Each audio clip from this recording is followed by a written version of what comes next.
Olá, o programa Gente em Destaque da TV Câmara Jacareí conversa hoje com a ex-vereadora Sônia Patas da Amizade. Muito obrigado pela sua presença, por ter aceitado o nosso convite. Eu que agradeço. Vamos contar um pouquinho da sua trajetória antes de a gente entrar principalmente na causa animal e na política, né? A trajetória do começo. Você é nascida em São José, né? Eu sou nascida em São José, mas eu fiquei lá até um ano mais ou menos. Aí, passado esse um ano, meu pai comprou uma casa aqui para Jacareí e nós mudamos para cá. Não, nós fomos morar na Fiel. Você se recorda que tinha umas residências lá? Morei até 8 anos. Depois de lá eu vim para cá. Então, a partir dos 8 anos eu comecei a morar aqui em Jacareí. E o que você lembra da sua infância aqui em Jacareí? Muito legal. Muito boa. Meu pai tem uma residência ali no Parque Brasil, né? Ali era tudo terra. Então, realmente, eu tive uma infância muito bacana. Porque você faz amizade muito fácil, né? Então, foi muito legal. Eu lembro brincando de bicicleta naquela praça do Parque Brasil, né? Que cresci ali, jogando, brincando de queima no meio da rua, esconde-esconde. Era bem assim, foi bem legal a minha infância aqui. E os seus pais, eles faziam o quê de profissão? Então, meu pai trabalhou em fábrica, né? Até os 45 anos, metalúrgico. E depois ele se aposentou muito cedo e foi dar aula, ele é físico. E ele deu aula até se aposentar novamente. E minha mãe sempre foi dona de casa. É uma família grande, a sua? Muitos irmãos? Sim? Não, eu só tenho um irmão e ele faleceu faz uns 7 anos, mais ou menos. Como é que foi o seu começo de trajetória profissional? Você foi trabalhando em quais lugares? Conta pra gente um pouquinho. Eu comecei a trabalhar cedo, né? 19 anos eu já queria ter meu dinheiro. Eu achava que eu tinha que ter meu dinheiro. E aí eu comecei a dar aulinha particular na casa das pessoas. Eu fazia biologia e eu queria dar aulinha particular. Então eu fui dar aula particular na casa das pessoas. E comecei a dar aula já. Com 20 anos eu já dava aula. Dava aula no ITJ, né? E dei aula aqui... não é no Verdinho, do lado do Verdinho, na escola agrícola, né? Então, sempre acompanhando meu pai, que também já começou a dar aula e tal. E com 24 anos, eu entrei pro laboratório, porque eu tinha feito um estágio na Johnson & Johnson, numa extinta parte de lá, né? Um departamento que chama Ortodiagnósticos, que chamava, né? Então, eu fui chamada para trabalhar no laboratório, inclusive o laboratório aqui perto daqui, que até fechou ali, que é o Centro de Análise Clínica Jacareí. Então, eu trabalhei quase 20 anos como analista de laboratório, dei plantão na Santa Casa, no Centro Médico, mas sempre dando aula. Eu nunca parei de dar aula. Então, durante o dia eu dava aula, aliás, eu trabalhava no laboratório, à noite eu dava aula, e final de semana eu dava plantão, ou na Santa Casa ou no Centro Médico. Foi assim minha vida. E hoje, você olhando para trás, a gente falou dos seus pais, né? Que características de personalidade que você acha que tem mais do seu pai e mais da sua mãe? Olha, a minha mãe, tipo de personalidade, minha mãe é triste, puxou. Minha mãe... eu acho que eu tenho um pouquinho de cada um. O que, por exemplo? O que eu vou pegar assim os dois, que os dois me ensinaram, que é a personalidade dos dois, tá? Eles são muito corretos com as coisas. Isso até me irrita um pouco, porque é bom a gente ser um pouco relaxado um pouco nas coisas, né? E eles nunca me deixassem muito relaxada com as minhas coisas, né? Então, honestidade em primeiro lugar, caráter em primeiro lugar, mas eu não faço da boca pra fora, eu prego isso todos os dias, né? Então, isso às vezes deixa a gente com um formato, você transparece como uma pessoa chata, muito exigente, muito perfeccionista, muito sistemática. Meus pais me ensinaram isso. Por um lado é bom, por outro lado não é. E minha mãe é tudo isso, minha mãe é sistemática. Se você tirar uma xícara daqui, ela quer que volte a xícara no mesmo lugar, sabe? Pontualidade. Eles são bem sistemáticos e eu acho que foi essa característica, né, personalidade que eles mais trouxeram para mim. Né, de responsabilidade com aquilo que eu faço. Então, eu sou uma pessoa que na parte de trabalho profissional, eu sempre fui muito... eu sempre me cobrei muito, né, de fazer o melhor. Então, quando eu trabalhava no laboratório, eu lembro que eu tinha estagiárias minhas, né, e tinha que fazer lâmina para ver no microscópio. Então eu ensinava, pedia para fazer e tudo mais. Gente, elas faziam alguma coisa errada que não estava legal, eu jogava tudo fora e mandava fazer tudo de novo.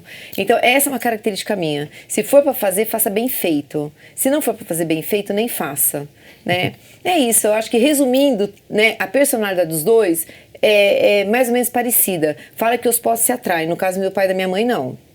Os iguais se atraem. Porque faz 65 anos de casado, né? E eles são bem parecidos os dois.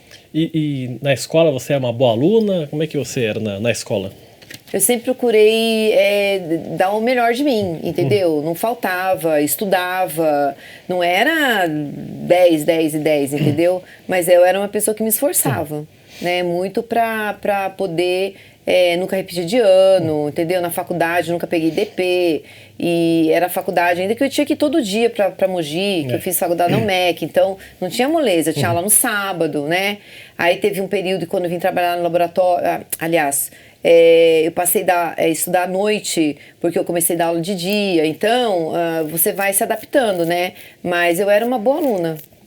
E a escolha pela biologia foi porque desde pequena você já gostava dos animais, assim? Não, eu queria medicina. Ah, sim. Só que assim, como eu te falei, né? Meu pai é muito sistemático, muito exigente. Então, quando eu saí do colégio, que eu fiz lá no São José Tadeu, em São Paulo, Sei. eu fiz patologia clínica lá.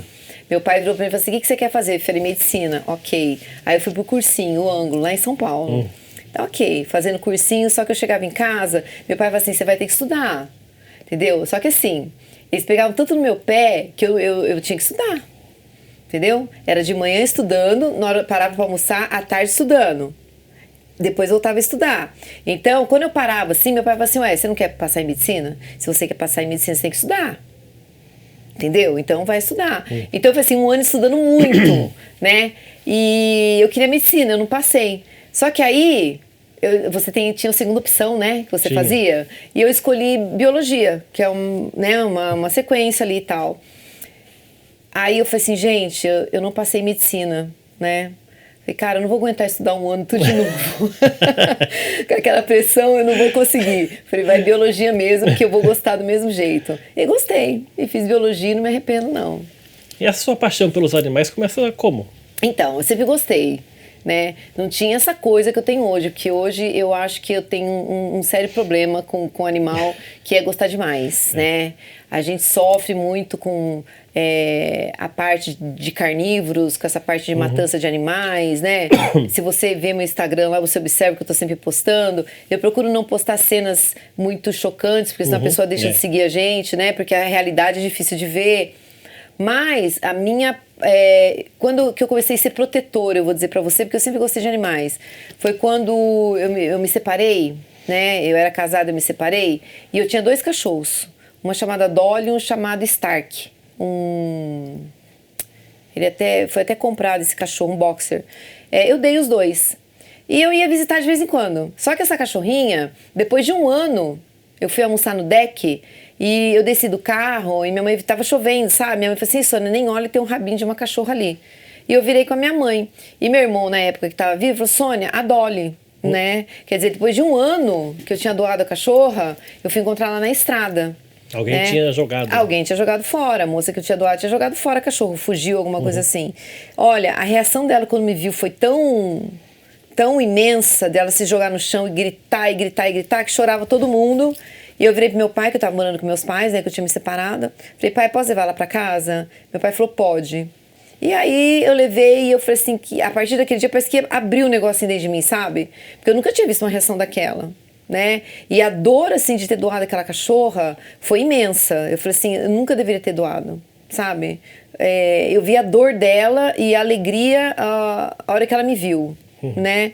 E ela ficou comigo até morrer, até os 14 anos, muito bem cuidada. E a partir daí eu comecei a me entulhar de cachorro e eu fundei a ONG Patas da Amizade. Mas quando criança, assim, você nunca teve cachorro, gato? Tive, mas sabe aquele negócio que você gosta, mas você não cuida? Eu era assim, sabe? Nós tivemos a Laika, minha mãe deixou ter essa cachorra só, né? E no final quem cuidou foi minha mãe, muito bem cuidada por sinal, e foi a única, né? Porque ela durou muito tempo, durou mais de 14 anos também. E depois aí eu já me casei e eu comecei a ter os meus mesmo. A ideia da criação da ONG Patos da Amizade veio de que forma? Por causa da Dolly. Depois que eu encontrei a Dolly, eu falei que a partir daquele dia eu ia fazer alguma coisa pra poder cuidar melhor dos animais. Mas foi você sozinha, assim, que decidiu? Não. Quando eu fundei a ONG tinha 30 pessoas. Nossa. Tinha veterinário, tinha advogado, tinha administrador, tinha contador, tinha tudo. Era uma maravilha, né? Eu fundei a ONG Patas da Amizade com 30 pessoas aqui em Jacareí. Quando foi isso? 2003. 22 anos já. Aquela coisa maravilhosa, né? Com todo mundo sentado na mesa, todo mundo animado. Entusiasmado. E tal. Como se fosse muito fácil. E o começo, Porque para criar uma ONG não é fácil, né? Você Não. falou 30 pessoas aí.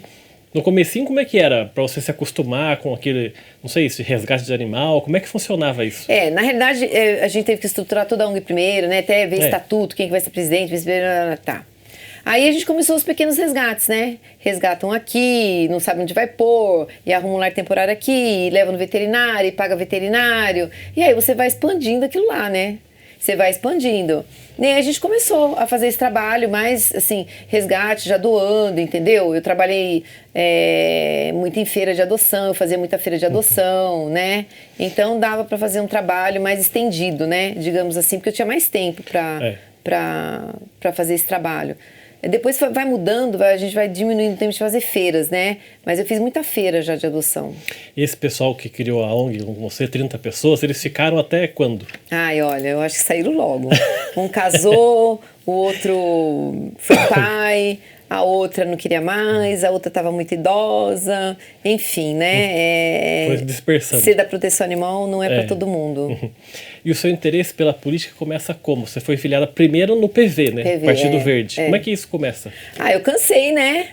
Eu cansei de correr atrás, sabe? A gente não entra pra política à toa. É que eu falo, eu entrei pra política porque eu tenho uma causa, porque senão eu não entraria nunca. Entendeu? É lógico que a gente faz o trabalho que todos os vereadores fazem, né? Já cansei de falar isso aqui. Vamos ver uma árvore, vamos ver um asfalto. Quem seguia minhas redes sociais sabe que eu fazia tudo isso, né? Mas eu tenho um foco, né, que é lutar pela causa animal. E como eu via que tudo que eu procurava, gente, eu tentava falar com o prefeito não me recebia. Quantas vezes eu tentei falar com o prefeito na época ele não me recebeu? Eu lembro até meu pai chegando comigo na prefeitura para levar um exemplo de um carnê de IPTU, sabe, para ele colocar uma tarja vermelha lá, maltratar animais, essas coisas, sabe? Nossa, nem me atendeu na época, sabe? Mandou o assessor me atender. Então eu vinha falar com o vereador, ninguém me dava bola, sabe? Prometia as coisas, não fazia. Falei, gente, mas sabe, uma dificuldade em tirar um xerox pra você, agora, né? Então, não tirava um xerox, sabe? Era muito difícil. Então eu fui pensando e muita gente falou, pô, por que você não entra pra política? Tenta alguma coisa e tal. E aí que foi que eu resolvi entrar. E por que o PV? Quem que chamou você para entrar no PV? Porque sempre tem alguma pessoa que chama, vem Sim. Na época eu conheci o Will. O Will da bicicletada, que na época era o Will da bicicletada, né? E eu sempre gostei muito dessas coisas, né? Sempre fiz muita atividade física e tal. E aí acabei indo pro PV, né? A Márcia também, a doutora Márcia também era do PV, o Alex era do PV, né? Era todo mundo do PV. E eu acho que eu conhecia também, não me lembro muito bem, eu não tenho muita boa memória. Sim. Mas assim, você faz um círculo de amizades e aí você acaba seguindo o círculo de amizades. E era tão bacana naquela época, né? Que a gente ia 3, 4 do PV entregar o santinho na mesma caixinha, entendeu? Não tinha esse negócio ai não pode, tem que ir tudo separado, sabe? A cabeça era tão boa que, pô, vamos todo mundo junto entregar o nosso panfleto, sabe? Fazer campanha junto. Foi muito bacana a época do PV. Essa campanha que você está falando do Santinho foi em 2012, né? Foi em 2012, que a gente saía tudo junto. Você teve 778 votos. A primeira a primeira votação já foi... Chorava, mas eu chorava aqui na Praça do Riachuelo. Eu lembro que Chorava de alegria chorava ou de tristeza, porque eu não entrei. Nossa, mas como eu chorava. Aí veio o Dr. Rodrigo Salomão na época, né? Que também não entrou. Ai, Sônia, não fica assim, você vai conseguir. Aí veio o Raca, lembrei do Raca, que ele me falou uma coisa que eu nunca mais esqueci. Sônia, veja o seu valor. Você encheu não sei quantos ônibus, sabe? Imagina tantos ônibus, né? Faz a conta aí, você vê quantos ônibus você encheu de pessoas. Porque pra alguém se candidatar da primeira vez, ter quase 800 votos... E sem ser conhecida, né? Isso que foi mais legal. Hoje eu sou conhecidíssima, né? Tem pessoas que gostam de mim, como tem pessoas que não gostam, não dá pra se agradar ninguém, né? A todo mundo. Mas hoje eu estou conhecidíssima. Onde eu vou, as pessoas praticamente me conhecem. Mas nessa primeira campanha, 2012, você já foi pra rua falando com as pessoas que você ia ser uma vereadora da causa animal? E da causa animal, da causa né? animal. Então eu lembro assim que eu tinha uma faixona e naquela faixona estava escrito assim, educação, saúde, parará, e causa animal, entendeu? Então a gente fica aquele pé no freio, né? Ai não, eu tenho medo de falar da causa animal. Isso foi na primeira, tá? Vamos fazer então nosso primeiro intervalo aqui, daqui a pouco a gente continua com as outras campanhas que a Sônia participou. O Gente em Destaque volta daqui a pouco, até já.